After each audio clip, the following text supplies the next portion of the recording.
Good evening. Here is a special report on the ongoing situation in the Gaza Strip. Over the past year, the Gaza Strip has been subjected to intense and continuous bombing by Israeli forces. This escalation began in October 2023 following a deadly attack by Hamas on Israeli territory, which resulted in significant casualties and hostages taken. In response, Israel launched a massive aerial bombardment campaign targeting various locations within Gaza. The human toll and destruction. The scale of destruction in Gaza has been unprecedented. Israeli airstrikes have targeted and destroyed critical infrastructure, including hospitals, schools, mosques, and residential buildings. By late April 2024, it was estimated that Israel had dropped over 70,000 tons of bombs in Gaza, surpassing the combined bombing of Dresden, Hamburg, and London during World War II. The United Nations reports that 86% of the Gaza Strip is under Israeli evacuation orders, with satellite data indicating that 80% of the buildings in northern Gaza have been damaged or destroyed. The humanitarian crisis in Gaza is severe. Healthcare systems are on the brink of collapse, with shortages of food, clean water, medicine, and fuel exacerbating the situation. The blockade has led to electricity and communication blackouts, and the UN has warned of potential famine. The international law and human rights violations.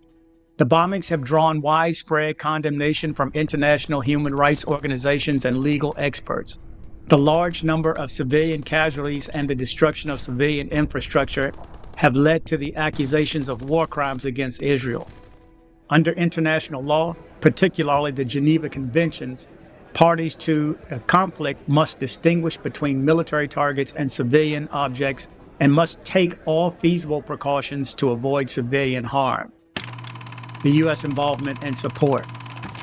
The United States has played a significant role in supporting Israel's military actions. Following the initial Hamas attack, the U.S. pledged unwavering support for Israel, providing substantial military aid, including bombs and other munitions. The Biden administration has requested an additional $14 billion from Congress to support Israel's defense needs. This support has continued despite growing international calls for an immediate ceasefire and concerns about the humanitarian impact of the bombings. Calls for accountability. There have been calls for accountability and justice for the victims of the bombings. Human rights groups have urged the International Criminal Court, the ICC, to investigate potential war crimes committed during the conflict. The international community has also called for an immediate ceasefire for both parties to engage in meaningful dialogue to resolve the conflict peacefully. In conclusion, the situation in Gaza remains dire, with the civilian population bearing the brunt of the conflict. The international community must continue to push for accountability and support efforts to bring about a lasting peace in the region. The humanitarian needs of the people of Gaza are urgent, and it is imperative that aid and support reach those affected by the ongoing violence. Thank you for joining me for this special report.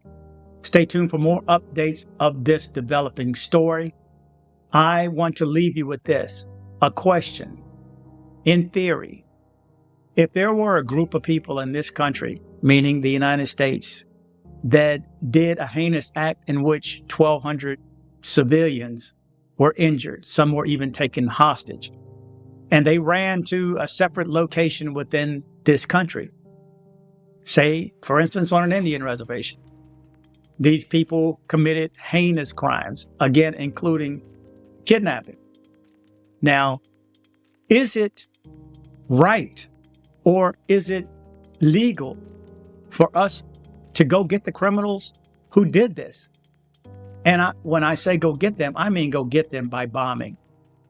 So if these people ran to a school, an elementary school, or a hospital, and they themselves there, and it was known, let's say even that they were known to be there, is it okay to drop bombs on the entire school, on the entire city, on this entire area? Is it okay to just indiscriminately drop bombs? What do you think? And the majority of the people who are being killed are kids and women. You're up to date with this latest international news update for a developing story, which will continue on. Thanks for watching.